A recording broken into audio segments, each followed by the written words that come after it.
Bonjour chers amis et bienvenue à cette 12e étude. Elle a pour titre l'appel à tenir bon. Ici l'apôtre Paul, comme dans les études précédentes, continue d'exhorter les chrétiens d'Éphèse sur la conduite à tenir dans les épreuves. Dans la leçon du jour, Paul met plus l'accent sur le combat spirituel. Alors pour vous proposer une analyse de ce sujet, je suis heureux d'être accompagné de Fabien Hartog, bienvenue Fabien. Merci. Et de Émile Lazare, bienvenue Émile. Bonjour. Bonjour. Sans plus tarder, nous allons demander à Émile de nous unir dans la prière avant de commencer.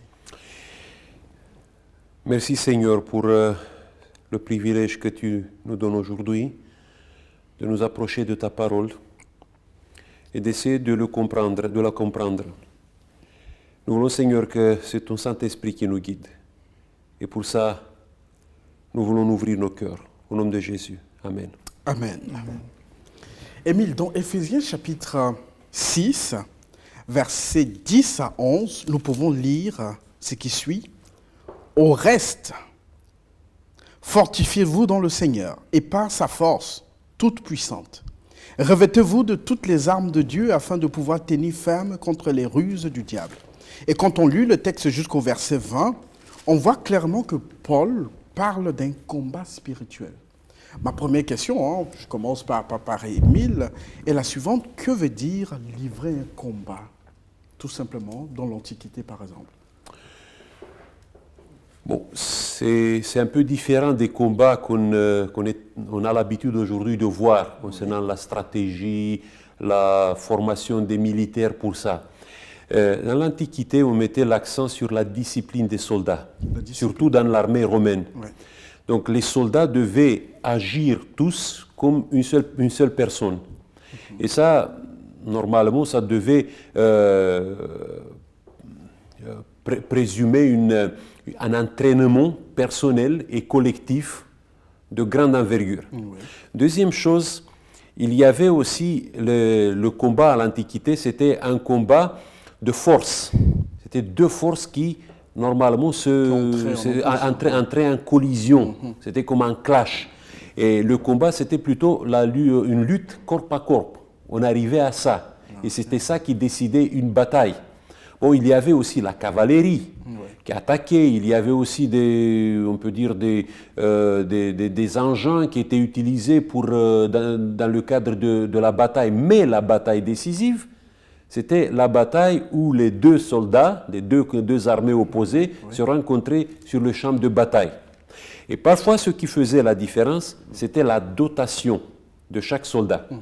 Il fallait avoir la cuirasse, il fallait bien protéger la tête, il fallait avoir une arme d'attaque excellente. Donc, et c'est pour ça que les Romains, ils réussissaient de gagner des batailles.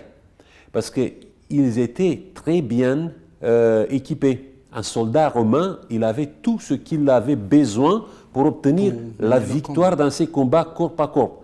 Et c'est pour ça qu'on avait cette comparaison sur l'armée romaine comme une armée qui détruisait tout ce qu'elle touchait. Ok, mais là tu parles de l'équipement du militaire, du soldat, etc. Mais pourquoi Paul a fait une sorte de rapprochement entre le combat classique, je dirais, et puis le combat spirituel? C'est quoi la différence d'abord entre le combat classique et spirituel, Fabien?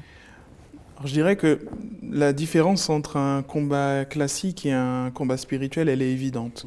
Ouais. Si demain on me dit, par exemple, d'aller me battre contre Émile, bien que je sais que j'aurai aucune chance, mais au moins je peux le voir. Oui. Je le vois et si on me dit, par exemple, d'utiliser des gants, etc., j'ai des armes qui sont visuelles et qui sont physiques et que je peux voir. Mais dans le cas d'un combat spirituel, c'est différent. Et c'est vrai qu'on pourrait se dire que un combat spirituel, c'est plus facile parce qu'on n'est pas face à quelqu'un. Comme a dit Émile tout à l'heure, il n'y a pas vraiment un visu direct. Mais pourtant, dans ce combat spirituel, eh bien, même si les adversaires et les armes sont invisibles, elles sont néanmoins bien réelles. Et donc la différence, c'est vrai, c'est dans l'aspect tangible du combat physique et du combat spirituel, mais les deux combats sont importants et le combat spirituel est bel et bien réel. Alors, dans le cas des Éphésiens, ils devaient livrer un combat spirituel. Mais contre qui? Eh bien, le texte nous dit clairement qu'ils n'avaient pas à lutter contre la chair et le sang, mais c'était un combat spirituel contre les forces de l'adversaire, de l'ennemi, du diable. Et ces chrétiens d'Éphèse, ils devaient livrer ce combat pour plusieurs raisons.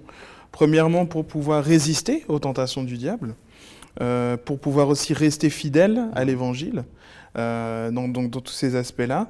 Quand on regarde un petit peu ce que Paul va dire aux anciens d'Éphèse, notamment dans Actes 20, versets 29 à 31, il va leur dire « Je sais qu'il s'introduira parmi vous après mon départ des loups cruels qui n'épargneront pas le troupeau, et qu'il se lèvera du milieu de vous des hommes qui enseigneront des choses pernicieuses pour entraîner les disciples après eux.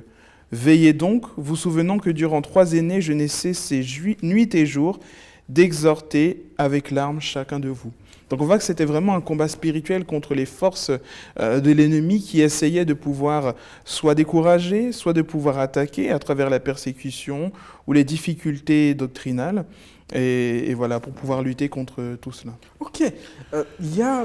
Quand tu parles de combat spirituel, il faut voir qu'on a 2 adversaires ici. C'est un adversaire à l'extérieur, qui est le diable et les forces du mal. Bon, cet adversaire essaie par tous les moyens de s'infiltrer, de nous tendre, de nous piéger dans nos actions, dans nos pensées, dans les circonstances de la vie. Mais il y a aussi une bataille qu'on doit livrer avec nous-mêmes. Et l'apôtre Paul, dans d'autres épîtres, il parle de ça. Il parle qu'il se bat avec lui-même. Il essaie de se discipliner de l'intérieur, de trouver comme ça, de trouver un moyen de vivre en accord avec sa conscience, avec son idéalisme. Et bon, dans ce combat, il se rend compte d'une chose, que même dans le combat à l'extérieur comme à l'intérieur, il ne peut pas livrer ce combat tout seul. Tout seul. Et juste pour savoir, est-ce qu'entre le combat spirituel et le combat physique, quel est le combat le plus dangereux? Quand on voit l'ennemi ou bien quand on ne voit pas l'ennemi? Je ne sais pas. C'est une bonne question, une question très intéressante. Je pense que quand on voit l'ennemi, on peut savoir, on peut plus facilement l'analyser. Je sais que par exemple, lorsque certains combattants doivent s'affronter, ils peuvent passer 6 mois à regarder, à étudier le combat, à voir toutes ces choses-là. Donc ça apporte une certaine sécurité de savoir et de voir directement contre qui nous avons affaire. Mais comme l'a dit Émile tout à l'heure, quand on parle de combat, il y a ce combat intérieur aussi, qui n'est pas tout le temps visible, qui est même très souvent invisible et qui est plus difficile à mener. Et le combat aussi contre Satan, contre le diable, l'adversaire dont il est fait mention ici dans Éphésiens 6, c'est un combat qui est invisible, oui, mais avec les armes qui sont données dans Éphésiens 6, on a néanmoins cette possibilité de pouvoir faire face à cet ennemi. Alors, la lettre de Paul aux Éphésiens remonte à plusieurs siècles. Donc, alors la question que je me pose, est-ce que nous, aujourd'hui, on peut se dire qu'on se retrouve dans ce même type de combat? Est-ce qu'on mène un combat en tant que chrétien? Est-ce que nous avons un combat à mener? Si oui, contre qui? Bon, donc c'est... Je crois que le combat spirituel, c'est quelque chose que l'humanité livre depuis l'apparition du mal dans notre monde. Okay. Après, le mal, il a des avatars. Il prend plusieurs formes. Peut-être dans notre époque où nous vivons aujourd'hui, on n'est pas confronté avec le même type ou les mêmes tentations que l'apôtre Paul ou les gens du 1er siècle, ils se confrontaient. Il y a certaines choses qui sont en commun, mais il y a beaucoup d'autres choses que, par exemple, fumer, le tabac. Pour l'époque de l'apôtre Paul, ça n'existait pas, cette tentation. Pour nous, pour certains d'entre nous, ça c'est un combat, c'est une bataille que nous devons mener. Je peux citer beaucoup d'autres choses, des addictions qui sont apparues, qui se sont infiltrées dans notre monde et qui pourrissent notre vie. Donc, il y a des différences. Ce qui est commun dans tous ces combats, c'est l'intensité. Parce que dans n'importe quelle époque, les personnes qui ont dû trouver un moyen d'être dans un équilibre avec sa propre conscience, parce que c'est ici le problème. Il faut à un moment donné que la conscience doit être en harmonie avec ce que nous faisons, avec ce que nous pensons. Et pour un chrétien qui connaît Jésus, qui connaît Dieu, qui connaît la parole de Dieu, sa conscience devient très sensible, elle est très aiguisée. Et les exigences de la conscience pour un chrétien sont de plus en plus grandes. Oui, oui. Et après, tu es dans une intensité avec ces exigences parce que tu te rends compte que tu ne peux pas être à l'auteur de toutes ces exigences. Et c'est ici que tu arrives à un moment donné dans ce combat à une sorte de désespoir. Et ce désespoir est caractéristique pour toutes les personnes qui, à un moment donné, se sont dirigées vers Dieu. C'est pour ça qu'à un moment donné, l'apôtre Paul, dans l'épître aux Romains, il disait « Oh, malheur à moi, qui me délivrera de toutes ces choses-là » Parce que je suis arrivé à avoir une conscience de plus en plus sensible et je me rends compte qu'en moi, il y a une tendance vers le mal. J'ai beaucoup de trous dans ma cuirasse qui ne me permettent pas de mener ce combat pour gagner la victoire. Et c'est à ce moment-là qu'il fait appel à quelqu'un qui peut lui donner les armes nécessaires, les armes pour combattre, pour gagner la victoire. Alors, oui, tu as abordé un point qui me semble intéressant. Tu dis que depuis l'Antiquité, depuis qu'on a péché, que l'homme a péché, on a commencé à livrer le combat spirituel. Alors, je ne sais pas, est-ce que nous tous, en tant qu'humains, nous sommes conscients que nous sommes dans ce combat spirituel? Ou bien il n'y a qu'une catégorie, il n'y a que des croyants qui pensent qu'ils sont dans le combat spirituel? Tu penses que toute la population, par exemple, ceux qui nous écoutent, ils savent qu'ils sont dans ce combat? Je pense que l'une des plus grandes ruses de l'ennemi, c'est de pouvoir faire croire qu'il n'existe pas. Et dans ce contexte, je pense que beaucoup de personnes ont conscience aujourd'hui qu'il y a un problème. Ont conscience que nous faisons face à des difficultés sans précédent dans la société d'aujourd'hui. Mais de là à pouvoir pointer le doigt sur un aspect spirituel qui est réel, je pense que c'est vrai qu'aujourd'hui, peu de gens peuvent en tout cas faire ce lien, ou ont le désir de faire ce lien, ou font ce lien volontairement. Et pourtant, comme l'a dit Émile tout à l'heure, même si peut-être que certains aspects de ce combat ont changé, nous faisons toujours face au même ennemi. Et ce qui est intéressant dans le texte, c'est que le verset 11 nous dit « Revêtez-vous de toutes les armes de Dieu afin de pouvoir tenir ferme contre les ruses du diable. » Et ces ruses-là, elles existent encore aujourd'hui. Peut-être que le diable a changé de vêtements, mais c'est toujours le même. Et c'est dans ce sens-là qu'effectivement, c'est toujours pertinent pour nous de nous intéresser à ces luttes, à ces combats spirituels, puisqu'ils font partie de notre expérience, jour après jour, en tant que chrétiens, mais aussi pour les personnes qui ne connaissent pas encore l'Évangile. Elles sont aussi dans un combat spirituel pour leurs âmes, sans nécessairement, peut-être parfois, s'en rendre compte. Il y a l'apôtre Paul qui disait à un moment donné qu'il y a dans chaque humain, ce qui caractérise notre humanité, c'est la conscience morale, la connaissance du bien et du mal. Et tous les humains qui sont sur la terre, ils se rendent compte de cette fragilité, d'être en accord, d'être dans une sorte en phase avec leur propre conscience. Et quand tu faillis d'être en accord avec ta propre conscience, il y a une tension qui naît en toi. Il y a une sorte de déception que tu vis. Et cette déception, parfois ça prend des formes de dépression assez fortes. Oui. Et n'importe quel humain qui est sur la Terre s'est confronté à un moment donné, plusieurs fois. Je crois que nous partageons tous cette humanité qui se confronte avec cette défaillance de la conscience, d'être en accord avec ta propre conscience. Bon, ce que j'avais souligné, c'était que pour le chrétien, c'est une sensibilité accrue par rapport à sa conscience. Mais tous les humains partagent cette faculté de la conscience morale. Ok. Et si on essaie de donner des exemples concrets, tu as parlé par exemple des addictions, etc. Est-ce qu'on a d'autres exemples?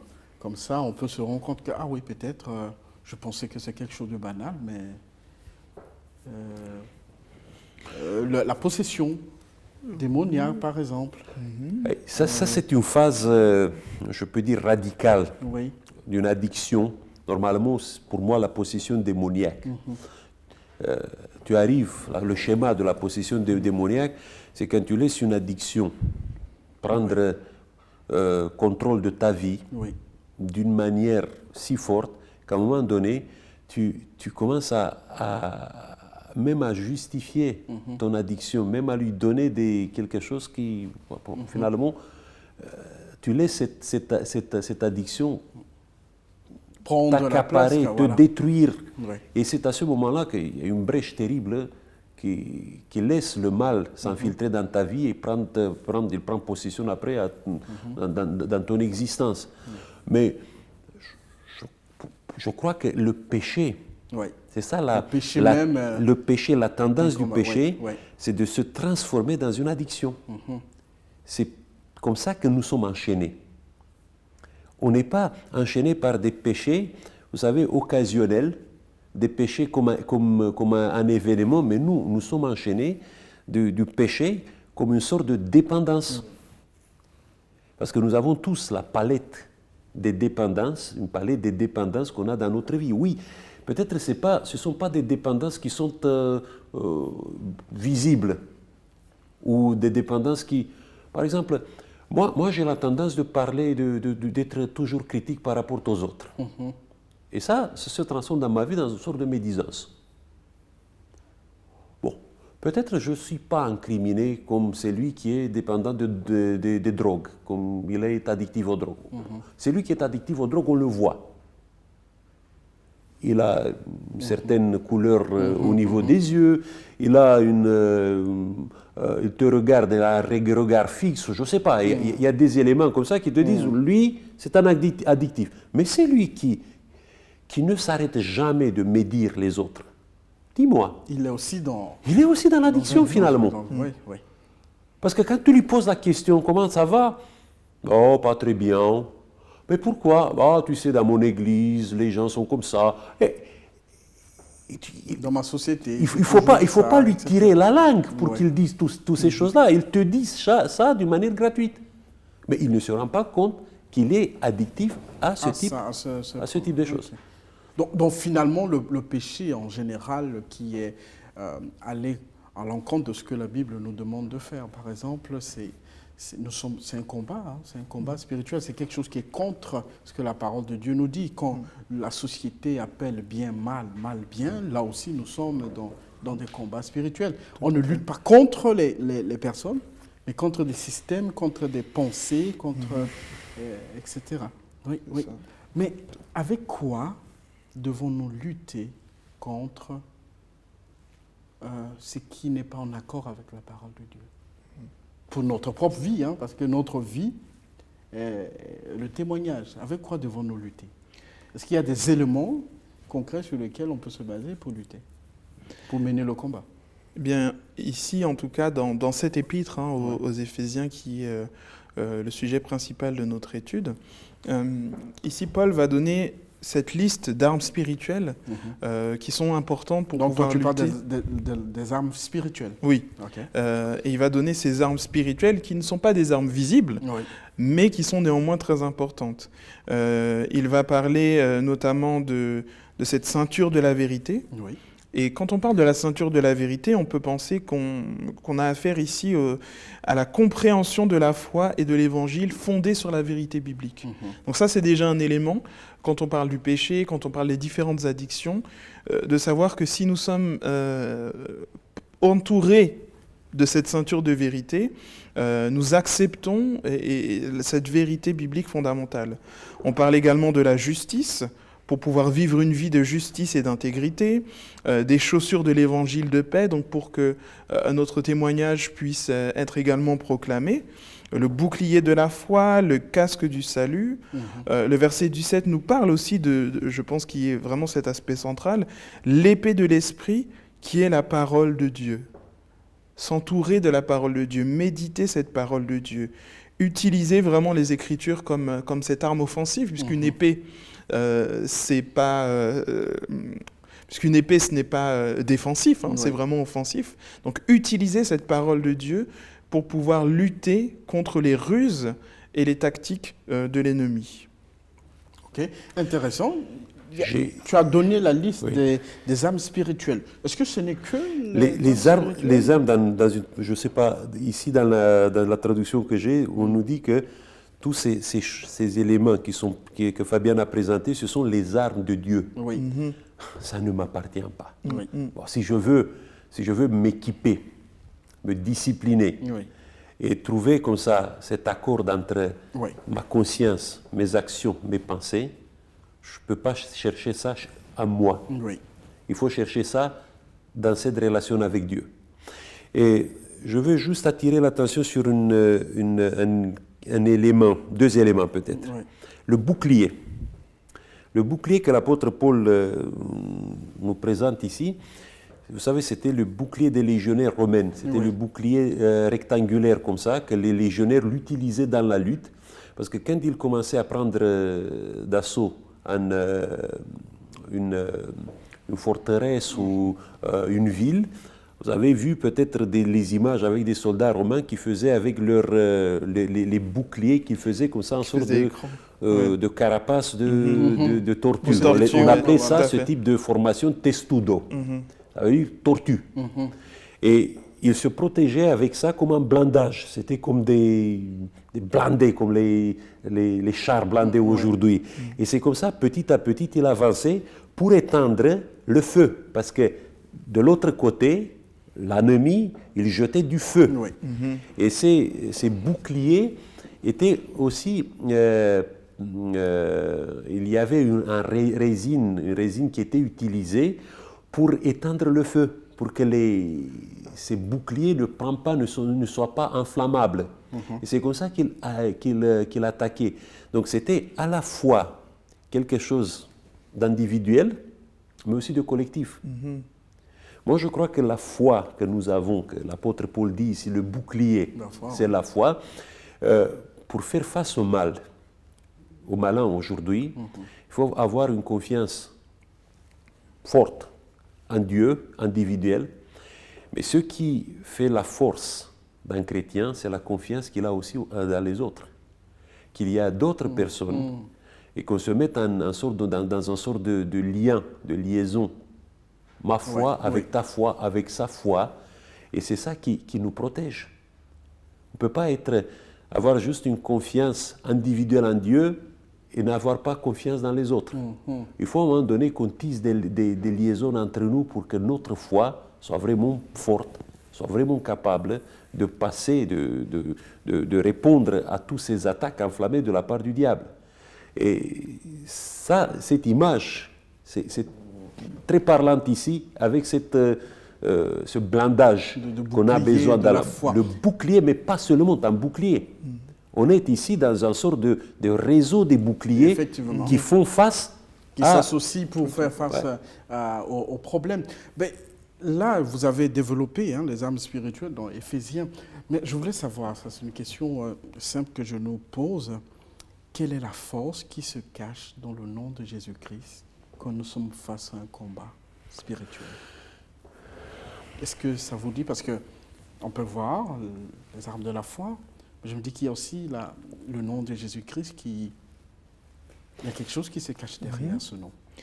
Le nom de Jésus-Christ représente son autorité, représente qui il est, représente sa mission sur cette terre, représente sa puissance et son identité en tant que fils de Dieu et en tant que sauveur du monde. Et donc en tant que chrétien, lorsque nous invoquons le nom de Jésus-Christ, il est vrai que ce n'est pas présent directement dans les armes, mais on peut voir à travers toutes ces armes qui sont des armes de Dieu, comme nous a rappelé Émile, le nom de Jésus-Christ, le ministère de Jésus-Christ, la vie de Jésus-Christ, la mort de Jésus-Christ. On nous parle ici notamment et sa résurrection, on nous parle notamment du casque du salut. Et avec ce casque du salut-là, eh bien, qu'est-ce que c'est que ce casque du salut? C'est l'espérance que nous avons en Jésus-Christ.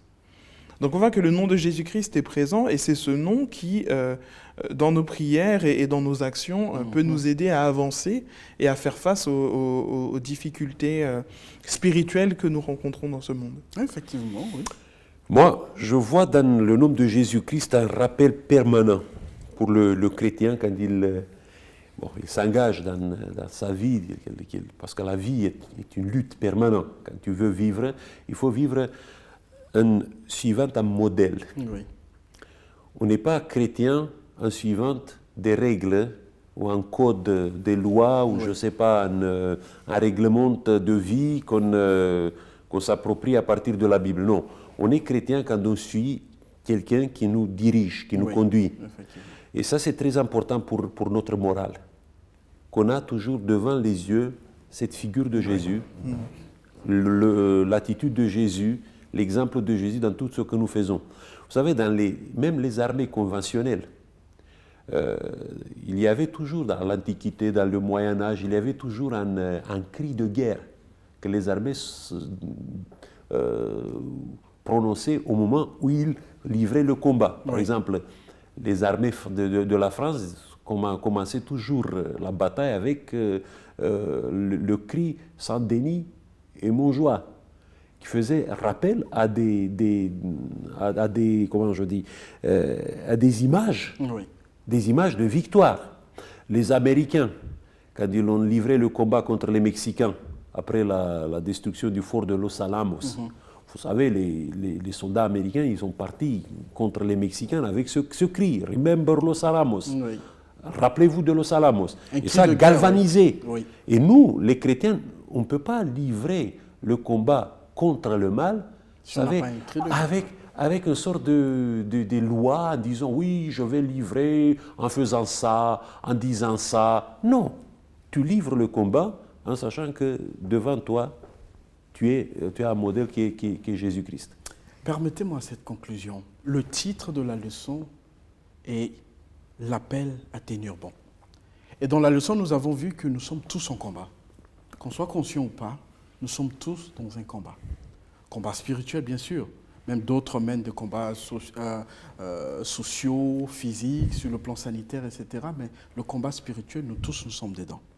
Et si je conclus en disant que le plus important, c'est d'avoir les armes nécessaires, les armes spirituelles, et le cri de la victoire qui est Jésus-Christ. Est-ce que vous pensez que c'est une conclusion qu'on peut partager? Amen. Amen.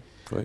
Merci à vous pour votre présence. Si vous avez apprécié cette étude, n'hésitez pas à liker et à partager. Que le Seigneur vous bénisse et à la prochaine.